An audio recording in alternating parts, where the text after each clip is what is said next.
Kota is being attacked by India. So India was not a party; it was just a facilitator. So moment you expose some secret, so it falls flat. So it didn't happen.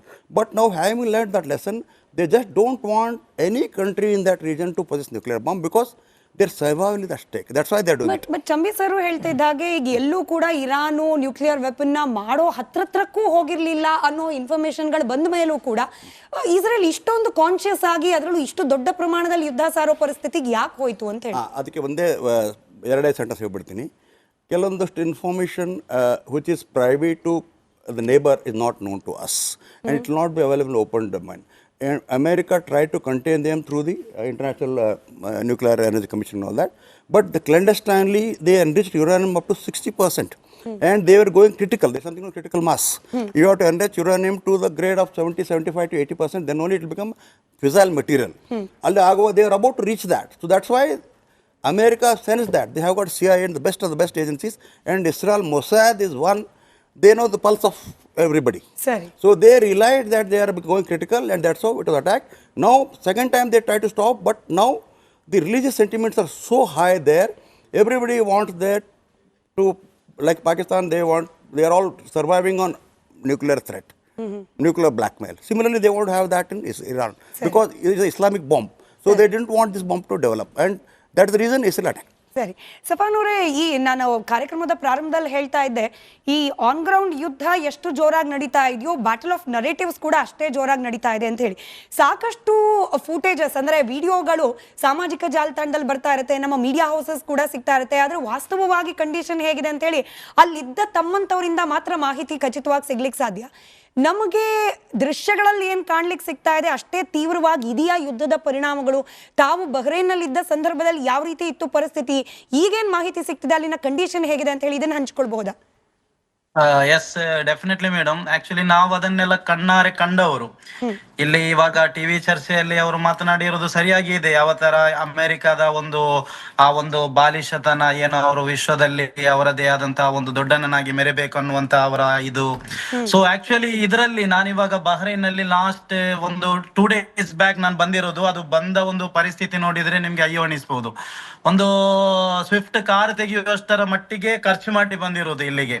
ಅಂದ್ರೆ ಬರ್ಲೇಬೇಕಿತ್ತು. ನನ್ಗೆ ಬಹ್ರೈನ್ನ ಪರಿಸ್ಥಿತಿ ಇನ್ನು ಯಾವ ತರ ಆಗ್ಬಹುದು, ಎಲ್ಲಿ ತನಕ ತಲುಪಬಹುದು ಅನ್ನುವಂತ ಒಂದು ಕ್ಲಾರಿಟಿ ಇಲ್ಲ. ಆಕ್ಚುಲಿ ಬಹ್ರೈನ್ನ ವಾಯು ಪ್ರದೇಶ ಸಂಪೂರ್ಣವಾಗಿ ಏರ್ಪೋರ್ಟ್ ಅನ್ನು ಮುಚ್ಚಿದ್ದಾರೆ ಅವರು. ಸೊ ನಾನು ಸೌದಿ ಅರೇಬಿಯಾಗೆ ಬಂದು ಅಲ್ಲಿಂದ ಕೇರಳಕ್ಕೆ ಇರುವಂತಹ ಒಂದು ಫ್ಲೈಟ್ ಅಲ್ಲಿ ಬಂದಿರೋದು. ಓಕೆ, ಅದೇನಿರ್ಲಿ. ಆಕ್ಚುಲಿ ಈ ಒಂದು ಯುದ್ಧದ ಬಗ್ಗೆ ಹೇಳುದಿದ್ರೆ ಅಮೆರಿಕ ಇಸ್ರೇಲ್ ಇರಾನ್ ನ ವಿರುದ್ಧ ಮಾಡಿರುವುದರಲ್ಲಿ ಒಂಥರ ಸಂಪೂರ್ಣವಾಗಿ ಒಂದು ಜಗತ್ತಿನ ಮುಂದೆ ಮಂಡಿಯೂರಿದೆ ಅಂತ ಹೇಳ್ಬಹುದು. ಯಾಕೆಂದ್ರೆ ಈ ಅಮೆರಿಕದವ್ರಿಗೂ ಕೂಡ ಇಷ್ಟೊಂದು ಇರಾನ್ ಈ ತರದಲ್ಲಿ ತೀವ್ರವಾಗಿ ದಾಳಿ ನಡೆಸಬಹುದು ಅನ್ನುವಂತ ಅವರಿಗೆ ಏನು ಪರಿಜ್ಞಾನ ಇರಲಿಲ್ವಾ, ಅಥವಾ ಒಂಥರ ಕೈ ಸುಟ್ಟುಕೊಂಡಿದ ಅನ್ನುವಂತ ಬಗ್ಗೆ ನಾವು ಆಲೋಚಿಸಬೇಕಾಗಿದೆ. ಯಾಕೆಂದ್ರೆ ನಾನು ಬಹ್ರೈನ್ ನಲ್ಲಿರುವಾಗ ಆಕ್ಚುಲಿ ನೀವು ನೋಡಿ, ಈ ಅರಬ್ ಕಂಟ್ರಿಗಳು ಮಾಡಿದಂತಹ ದೊಡ್ಡ ತಪ್ಪು ನೋಡಿ. ಆಕ್ಚುಲಿ ಅರಬ್ ಕಂಟ್ರಿಗಳ ಹತ್ರ ನಿಮ್ಗೆಲ್ಲ ಗೊತ್ತಿರುವ ಹಾಗೆ ಬಹಳಷ್ಟು ರಿಚ್ನೆಸ್ ಇರುವಂತಹ ಕಂಟ್ರಿ. ಆಕ್ಚುಲಿ ಅವ್ರು ಮಾಡಿರುವಂತಹ ತಪ್ಪು ನೋಡಿ, ಅವರು ಈ ಅಮೆರಿಕ ದೇಶದವರಿಗೆ ಸೇನಾ ನೆಲೆಗಳನ್ನು ನೀಡಿರೋದು.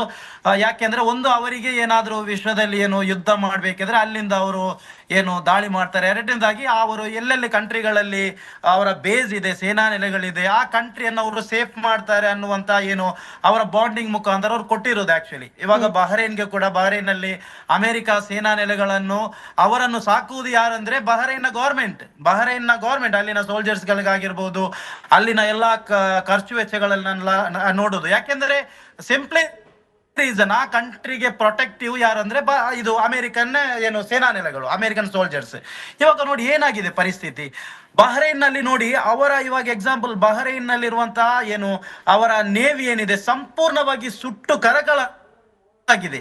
ಅವರಿಗೆ ಅವರ ಏನು ಸೇನಾ ನೆಲೆಗಳನ್ನೇ ಸೇಫ್ ಮಾಡ್ಲಿಕ್ಕೆ ಅವರಿಗೆ ತಾಕತ್ತಿಲ್ಲ. ಇರಾನ್ ನ ದಾಳಿಯಿಂದ ಅವರು ನಿಮ್ಗೆ ಗೊತ್ತಿರ್ಬೋದು, ಬಹ್ರೈನ್ಗೆ ಬಿದ್ದಂತ ಪ್ರಥಮ ಮಿಸೈಲ್ ಅನ್ನು ಕೂಡ ನಾನು ನೋಡಿದ್ದೇನೆ.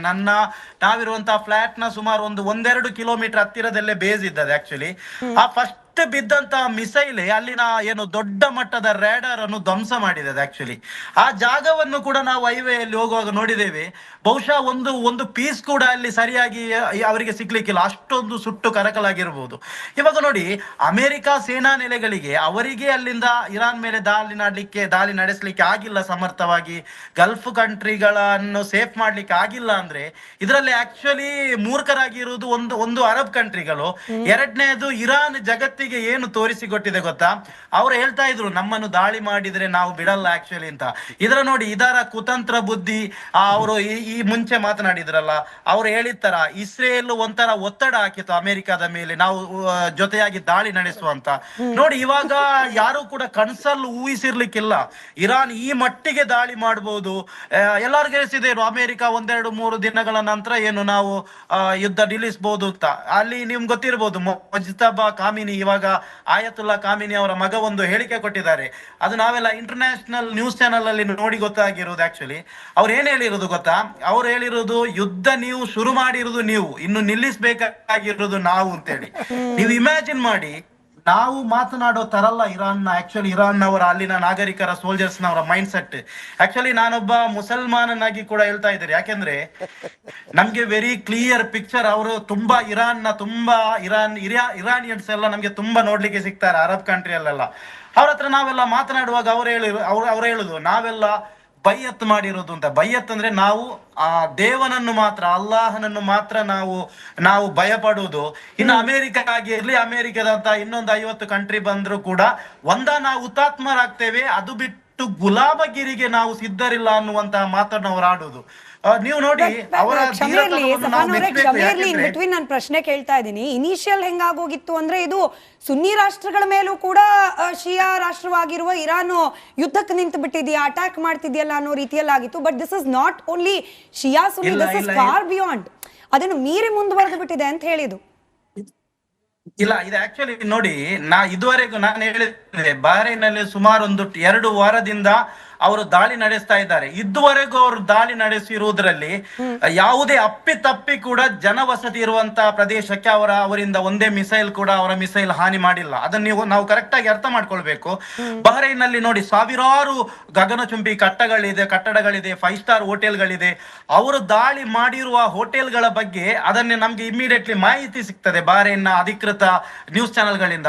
ಅಮೆರಿಕನ್ಸ್ ಅಲ್ಲಿ ನೆಲೆಸಿದ್ದಾರೆ, ಅಮೆರಿಕನ್ಸ್ ನ ಅವರು ಸೋಲ್ಜರ್ಸ್ ಇದ್ದಾರೆ ಅನ್ನುವಂತ ಮಾಹಿತಿ ಅವರಿಗೆ ಅಲ್ಲಿಂದಲೇ ಸಿಗುತ್ತೆ. ಅದು ಇರ್ಬೋದು, ಆ ಕಂಟ್ರಿ ಒಳಗಡೆ ಕೂಡ ನಿಮ್ಗೆ ಗೊತ್ತಿರ್ಬೋದು. ನಾನಿರುವಂತಹ ಕಂಟ್ರಿ ಒಳಗಡೆ ಕೂಡ ಮೆಜಾರಿಟಿ ಶಿಯಾಗಳಿರೋದು. ಅಂದ್ರೆ ಅವರು ಮೂಲತಃ ಅವರು ತುಂಬಾ ಇಷ್ಟಪಡುವಂತಹ ರಾಷ್ಟ್ರ, ಅವರ ರಾಷ್ಟ್ರ ಇರಾನ್ ದೇಶ.